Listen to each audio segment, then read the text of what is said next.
Y a-t-il rêve plus universel pour toute une nation que le rêve américain?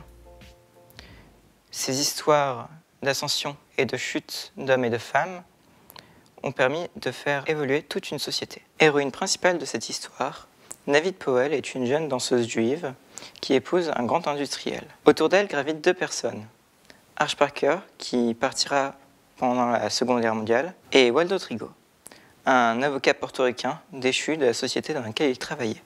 L'intrigue se déroule entre 1939 et 1944. Navid Powell, veuve, va apprendre la succession de son mari au journal Gentleman, dans lequel elle participera à la création d'une ligne éditoriale complètement dirigée par des femmes.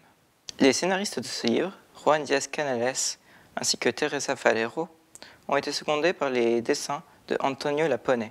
Le style d'Antonio Lapone est très intéressant, car très atypique. Avec ses grands camélias de couleurs ainsi que son dessin en courbe et en angle, il représente très bien l'art des années 50. Le grand point fort de cette bande dessinée est son ambition féministe. En effet, le personnage fort de cette bande dessinée est bien Navid Powell. Aussi, ce qui m'a permis de l'apprécier est le style d'Antonio Lapone ainsi que la cohérence historique chère à Juan Diaz-Canales. C'est l'American Dream vécu par une femme. Et je pense que c'est, dans notre époque, quelque chose de très important. Ce diptyque, dont le 10e tome paraîtra en 2021, est publié aux éditions d'Argo.